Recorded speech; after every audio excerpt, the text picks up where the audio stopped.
তো এই ভিডিও তোমাদের third semester calculator education minor session দিয়ে দিচ্ছি। তো যাদের যাদের মাইনর আছে অনার্স হোক বা এমডিসি তোমরা এটা ফলো করতে পারো। প্রথমে দু একটা কথা একটুখানি বলে দিই, বেশি ইম্পর্টেন্ট সেটা হচ্ছে কি যে তোমাদের ইংলিশ অনার্স ফোর্থ সেমিস্টারদের যারা পড়তে চাও তোমাদের এবারে ইংলিশ অনার্সের সাথে মাইনরগুলোও পড়াবো আমি, এবং সাথে তোমাদের এইসিটাও পড়াবো। সো মোটামুটি যারা পড়তে চাও এই নাম্বারে হোয়াটসঅ্যাপ করতে পারো। তারপরে হচ্ছে কি যে তোমরা যদি দেখো যে আরেকটা কোনো ভিডিও পোস্ট করছি মানে এডুকেশন মাইনরের উপরে, সেটা একটুখানি দেখে নিও।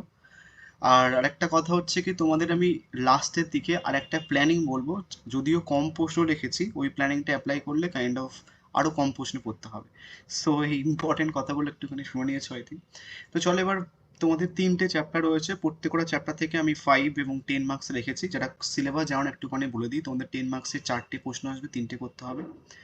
অ্যান্ড 5 মার্কসের মোটামুটি অনেকগুলোই দেয়, প্রায় 6-7টা দেয়, তার মধ্যে 8টা না কটা দেয় ভুলে গেছি আমি। যাই হোক 5 মার্কসের দেয়, যেমন টু টু মার্কসের দেয়। সো আমি 2 মার্কসের প্রশ্ন অ্যান্সার্সগুলো কাইন্ড অফ পোস্ট করে দেবো যদি টাইম পাই, বাট যদি আরেকটা ভিডিও পোস্ট করে দিই আমি মাইনরের, সেটা দেখে নিও। 10 মার্কসের জন্য মডিউল 1 থেকে মোস্ট ইম্পর্টেন্ট প্রশ্ন, ডেলার কমিশনের 4টি স্তম্ভকে শিক্ষার লক্ষ্য হিসেবে বিস্তারিতভাবে আলোচনা করো। বা ডেলার কমিশনের 4টি স্তম্ভ এভাবে দেয়। নেক্সট মোস্ট ইম্পর্টেন্ট প্রশ্ন হচ্ছে কি শিক্ষার সংকীর্ণ ও ব্যাপক অর্থের মধ্যে পার্থক্য, বিশাল ইম্পর্টেন্ট। এবং আরেকটা প্রশ্ন যদি ঘুরিয়ে ফিরে দেয়, শুধু সংকীর্ণ অর্থ সম্পর্কে লেখো বা ব্যাপক অর্থ সম্পর্কে লেখো, এভাবে দেয় কিন্তু ঘুরিয়ে। নেক্সট প্রশ্ন হচ্ছে কি শিক্ষার লক্ষ্য ও পাঠ্যক্রম সম্পর্কে আলোচনা করো ভারতীয় দর্শন অনুযায়ী। তারপরে হচ্ছে কি প্রয়োগবাদ কি এবং শিক্ষার ক্ষেত্রে এর মূল নীতি ও প্রভাব আলোচনা করো। তো এখান থেকে 4টি প্রশ্ন দিলাম। 5 মার্কসের দেখো দুটো প্রশ্ন রেখেছি, বৌদ্ধ শিক্ষা দর্শনের মূল নীতি ও বৈশিষ্ট্য এবং ভাববাদ বা প্রকৃতবাদের উপর টিকা লেখো। সো ভাববাদ আর প্রয়োগবাদ দুটো কিন্তু আলাদা কনসেপ্ট। লাস্ট আর একটা ট্রিক বলবো যেটাতে আরো কম পড়তে হবে। নেক্সট মডিউল 2 মানে ইউনিট 2, এখান থেকে তোমার প্রথাগত অপ্রথাগত ও প্রথা বহির্ভূত শিক্ষার সংজ্ঞা ও তুলনামূলক আলোচনা করো।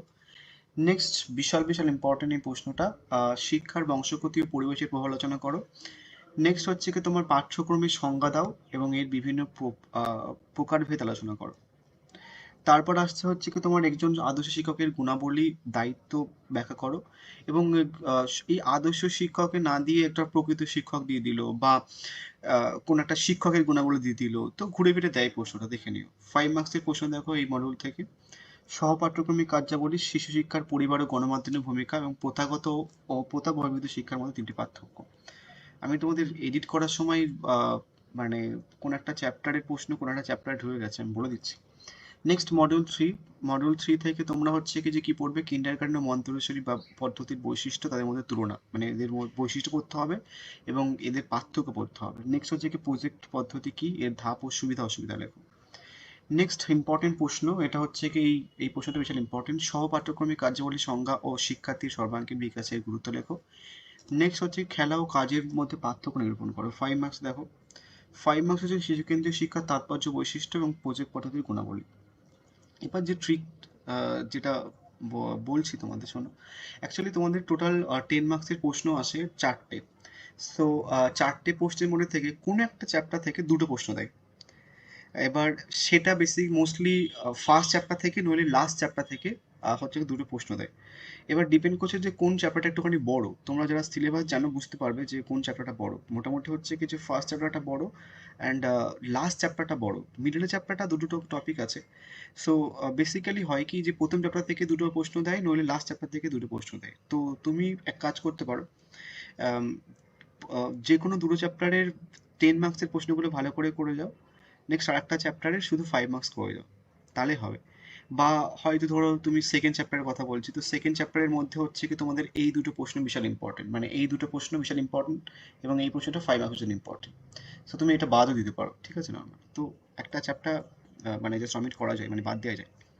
যাই হোক, যদি কোনো ভিডিও পোস্ট করার একটা মাইনর নিয়ে দেখে নিই। So thank you.